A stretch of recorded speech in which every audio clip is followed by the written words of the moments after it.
Baik, di video kali ini saya akan membahas mengenai atenuasi dari gelombang seismik dan juga anelastisitas. Pada pembahasan sebelum-sebelumnya, kita selalu membahas atau kita selalu menganggap bahwa bumi kita ini merupakan medium yang memiliki sifat elastik dan isotropis, gitu.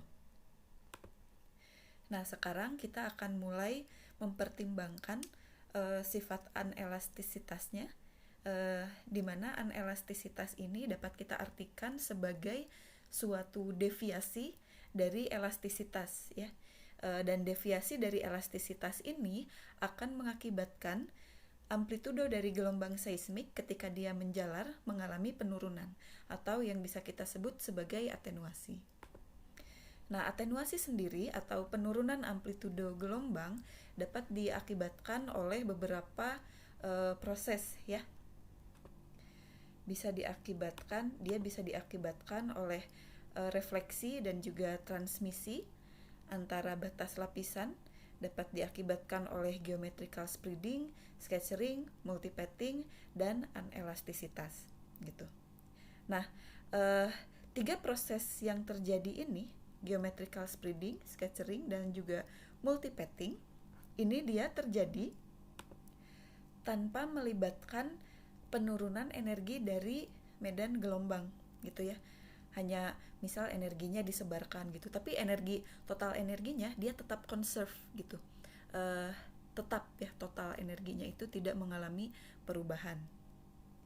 Nah, sebaliknya, proses anelastisitas, proses yang diakibatkan oleh anelastisitas yang biasa beberapa juga menyebutkan sebagai atenuasi intrinsik gitu, dia mengakibatkan energi dari gelombang seismik ini dikonversi menjadi panas gitu.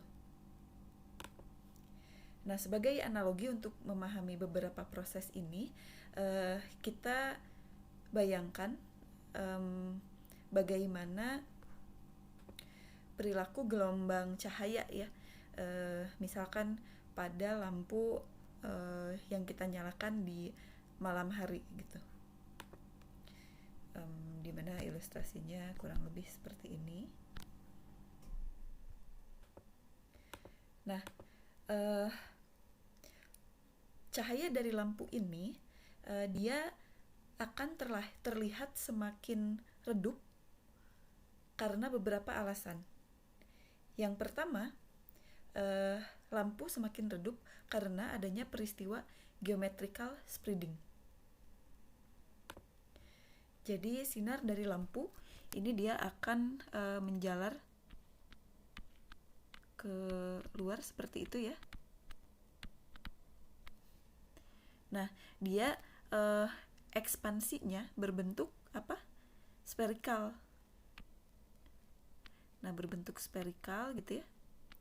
Dimana energinya dia akan terdistribusi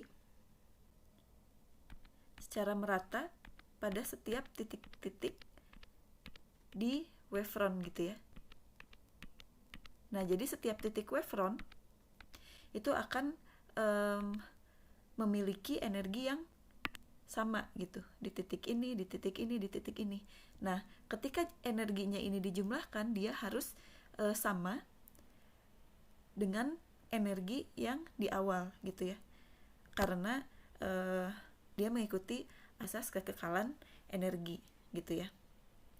Nah, energi pada setiap titik ini dia akan mengalami penurunan. Misal di titik sini dan di titik sini dia akan mengalami penurunan sebanding dengan 1/r², di mana R ini adalah jarak dari sumber, ya, dari pusat ke jarak titik dari wavefront gitu. Nah, lalu alasan yang kedua kenapa lampu ini dapat terlihat semakin redup, ya, adalah adanya hamburan atau scattering yang terjadi akibat kehadiran molekul-molekul di udara Jadi ada debu gitu ya, terus ada molekul air gitu. Nah, dia mengakibatkan si gelombang cahaya ini dihamburkan atau mengalami scattering. Lalu proses selanjutnya yaitu multipathing. Kita bisa membayangkan cahaya lampu ini bisa terlihat fokus, bisa terlihat tidak fokus gitu ya, akibat adanya perubahan parameter refraksi ya, indeks refraksi dari udara gitu. Nah, itu akan mengakibatkan multipathing gitu. Nah, lalu yang keempat, energi dari lampu ini dapat diabsorpsi atau diserap oleh udara dan dikonversi atau diubah menjadi panas gitu. Kalian kalau misalkan deket-deket lampu gitu kan, tangan kan lebih panas ya daripada jauh dari lampu gitu. Nah, ketiga proses ini, geometrical spreading, scattering, dan juga multipathing, ini dia dapat dijelaskan dengan konsep elastisitas ya, konsep gelombang elastis gitu. Namun anelastisitas di mana dia mereduksi atau mengurangi amplitudo gelombang karena dia mengalami loss gitu ya dalam hal energi, maka dia tidak dapat dijelaskan dengan elastisitas teori gelombang elastis gitu.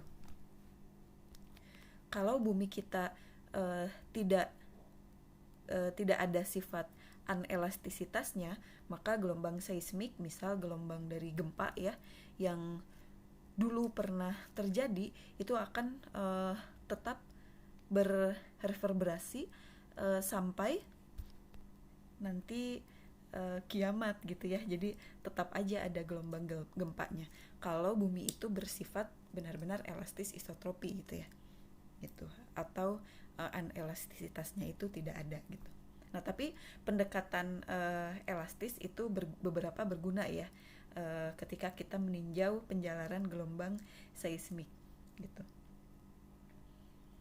Nah, beberapa aplikasi, implikasi dan juga aplikasi yang penting dari anelastisitas yaitu diantaranya kita dapat memodelkan lapisan bawah permukaan lapisan bumi kita dengan lebih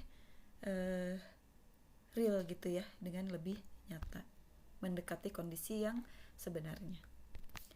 Nah, anelastisitas sendiri itu dapat timbul karena adanya loss ya dari energi kinetik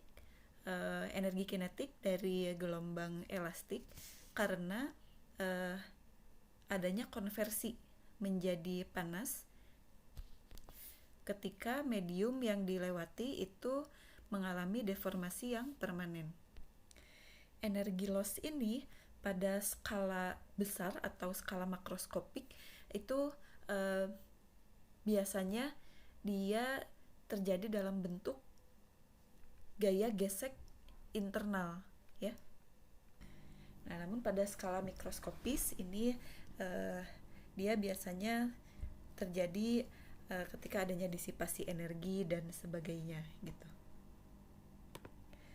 Anelastisitas ini dia nilainya bervariasi ya di di semua tempat, jadi tidak seragam gitu sifat anelastisitasnya. Sebagai contoh, kita bandingkan rekaman gempa yang terjadi di Texas ya, yang satu stasiunnya ada di Nevada, yang satu stasiunnya ada di Missouri. Kita dapat perhatikan bahwa rekaman dari data gempa di Nevada ini dia memiliki komponen high frequency yang lebih sedikit daripada data gempa yang kita ambil dari Missouri ya. Nah, Nevada ini daerah ini dia lebih aktif secara tektonik gitu. Dia lebih aktif secara tektonik dan dia bersifat lebih atenuatif gitu ya. Karena komponen high frekuensinya di sini lebih sedikit daripada di daerah Missouri ya, dimana daerah Missouri ini dia ada di mid continent gitu, jadi dia lebih stabil gitu, tidak bersifat kurang atenuatif gitu ya daripada Nevada. Nah, atenuasi ini juga berguna ketika kita ingin mempelajari variasi temperatur dari bawah permukaan bumi gitu ya. Jadi banyak proses yang contohnya adalah plate tektonik gitu ya, konveksi dari mantel, proses magmatisme, ini melibatkan variasi lateral dari temperatur gitu. Dimana atenuasi ini sangat berguna untuk mempelajari variasi dari temperatur. Nah, contohnya di sini ya, kita bisa melihat bahwa atenuasi ini berbanding secara eksponensial dengan temperatur.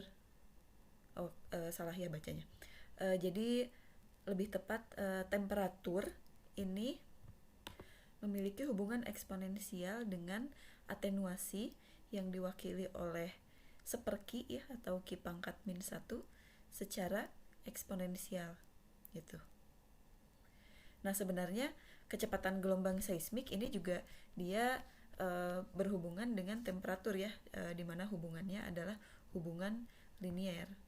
Jadi kalau kita ingin mempelajari temperatur, kita kombinasikan bagaimana informasi kecepatan dan juga informasi atenuasinya, maka kita akan mendapatkan studi yang lebih komprehensif gitu.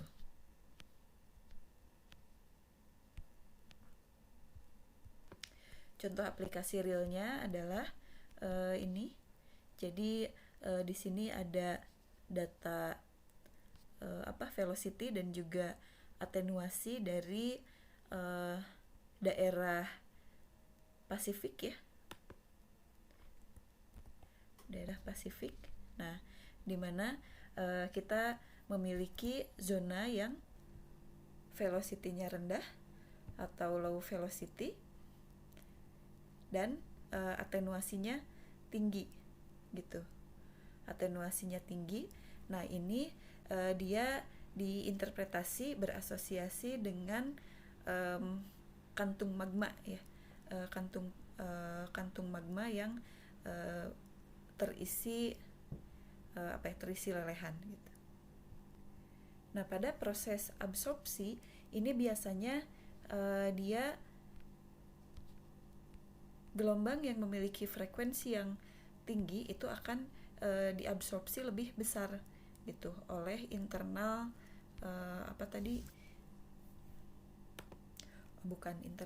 intrinsik, atenuasi intrinsik ya gitu.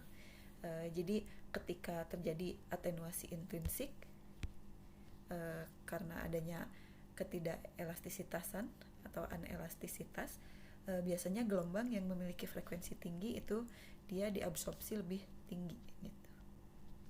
Oke, sekian video mengenai absorpsi. Terima kasih.